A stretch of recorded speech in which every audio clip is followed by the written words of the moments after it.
When you are sentenced to inhuman punishments for a period of several years, episodes of hysteria can hit. You can even eat cockroaches to survive and can live on rotten apples too.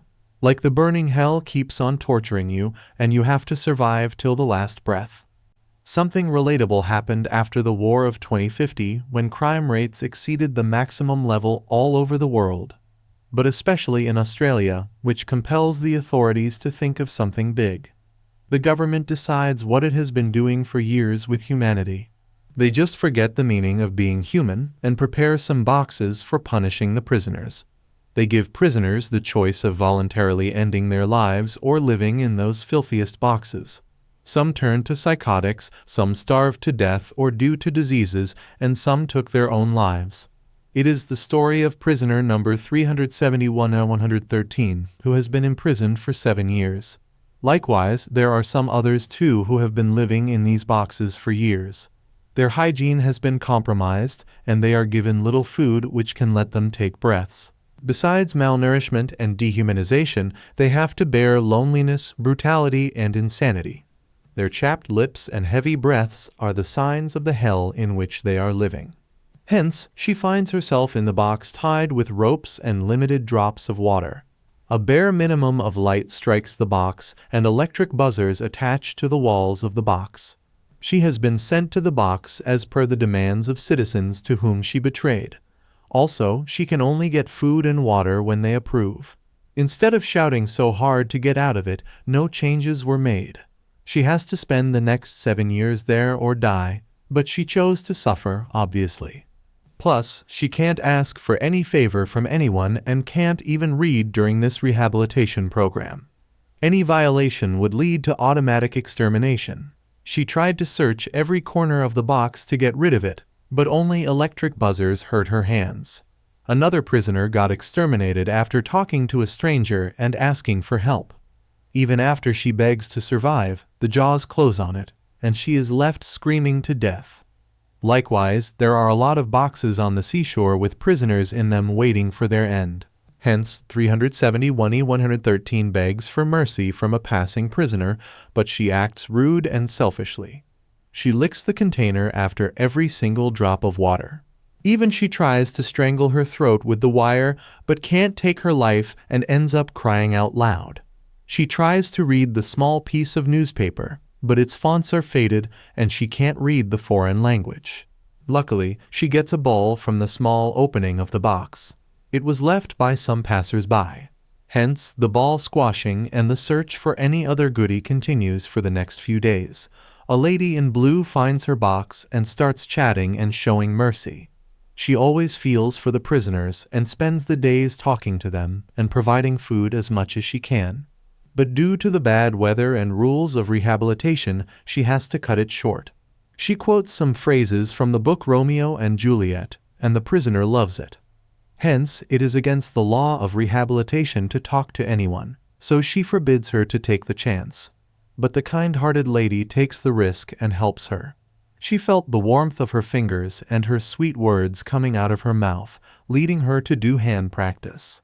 The next day, she brings some food and a mini book containing the romantic poetry of Romeo and Juliet. Now she has some tasks to spend her time on, but she has to keep it from the camera's eye. She hides the book under her fingers and eats the seeds. Somehow, she gets the chance to enjoy the punishment for a little time due to the girl. She takes a bath from the same drinking pot with minimal water. Her bruised body gives her immense pain, but no one is here to see her pain.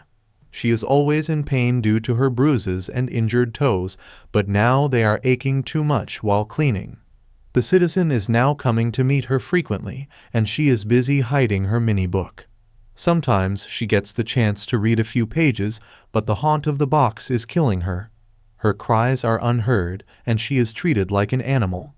They claim that the prisoners choose their fate by choosing the box instead of voluntarily dying, like it's their fault for not choosing death.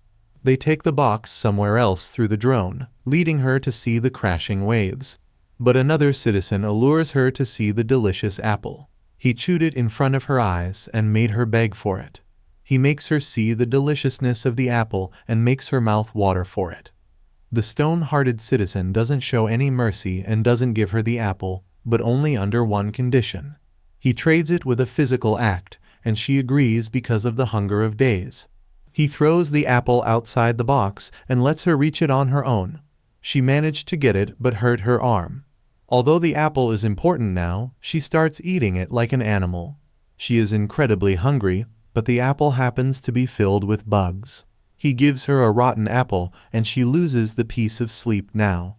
She has been punished for breaching the privacy of this box by trading with an outsider. They give her the final warning, but with a terrible punishment. They expose her to extreme noise and bright lights continuously for the next 7 days. She begs for mercy, but there is no one to listen to her cries. The blunt voice and light make her crazy, and she starts hallucinating. She tries to block her ears and eyes from the large, stinging buzzer and light, but can't help it. She can't sleep for 7 days. The hallucinations are so strong that she starts having visions of herself in the same box on a couch with hot served tea. The visions are laughing at her, and she is too, following the insanity. Her hysteric laughs at the brutality of this socially inhuman act are scary and make her faint. Her insomniac days end, and now she can continue with the rehabilitation. She enjoys the New Year's celebration from the same little opening. However, she has been given something to eat other than seeds, but it is too hard and stale. She tries to crack the food with her uncleaned, brittle teeth, but can't. However, it breaks one of her teeth and she starts bleeding her mouth. She can't even enjoy the liability of the new year, which was actually more than a punishment for her.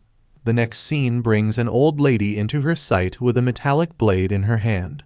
She watches her with stinging eyes and eyes of pity. She was also once a prisoner and spent 15 years of her life in the same box. Therefore, she throws the blade at her for compelling her to die. She wants her to die because there is no expected life after the punishment. She can't live as the same person as she was before the box. It is the hell that makes the next life hellish too. And that change is not always good. It may be sad, haunting, or filled with disappointment. But she refuses to end her life and challenge the living. She chose the life of hope which was waiting for her after this box. Hence, the same merciful lady comes here and finds her prisoner friend. She offers her water and says some polite words. She encourages her to live and wait for the bright days with her caresses and soft, romantic phrases. Hence, a few months later, the prisoner is pregnant with a baby girl and spends the most difficult days there. She starts accepting her fate and decides to give birth to the little angel in the box. Hence, another citizen comes close one night and offers her liberation. She has a team who can save her from the punishment, but she refuses to take it. Because she knows the consequences, the authorities can immediately exterminate her. The alarm starts beeping, and a warning is generated, but she refuses to accept the help. Therefore, she has been saved from extermination. Another man comes near and offers some mercy too. As there are still 4 years before her punishment, so he offers a quick death. He sets another box on fire from a distance, and he offers the same for her. But she refuses. Instead, she finds a nail on the roof of the box and tries to find an escape route, but can't find anything. After a few days of suffering, the time comes when she has to give birth. The most difficult task of being a mother, and this box is making it even worse without any help. No one shows a little mercy and helps her to give birth at least. She bears the pain all alone and gives birth in the box, even separating the placenta with her teeth. Both mother and baby living in the cage are malnourished and have scarce life resources. Her pitiful eyes and crying face beg for help, but no help approaches. Although they find the presence of another soul in the box, they step up the buzzer and start the extermination as it is a violation of the rules. However, something changes this time, and she wakes up a few days later with blood dripping from her mouth. Also, her baby is gone, and she is alone in the box now. She begs to have her back, but no one listens to her cries. She screams in pain at the top of her voice and asks for some humanity left in the outer world, but she has no help. After days of resentment and despair, she has to suffocate here to drown in the water. because the water was climbing up to her face, and due to the excessive rain, luckily, she was saved from dying, but the challenges of cold and hunger were still there. Therefore, she places her arm outside to find something to eat. But the buzzer beeps suddenly and traps her arm in it. She cries out loud in pain and scratches her arm in the act of pushing it back. Also, she tries to reach the water pot to push the enclosed window open wide. She hurt her muscles and tied her shirt against it. The pain is unbearable, and the malnourishment makes her even more difficult to bear. The days get cruel when she has to feed on the filthiest things like cockroaches. A few days later, another challenge comes by when Heavy Thinner rumbles out there and starts filling the box with water. She splatters the water in agony and shivers in the cold, hence doing everything she can to ask for help, but no one notices. Soon, the box gets filled with water and touches her neck. She gasps here and there, struggling for life, but in vain. Finally, the drone takes her out of the drowning place and puts the box somewhere dry. It even saves the box from getting burned. Hence, the most fortunate day comes for the prisoner when she is set out of the box and finds herself on the seashore. The water waves touch her feet and give her the essence of freedom. The citizens notice her but keep her lying there. She crawls with the waves and compels her mind to embrace the luxury of being free after so many years of brutal imprisonment. If you like this movie, then don't forget to like and subscribe to our channel.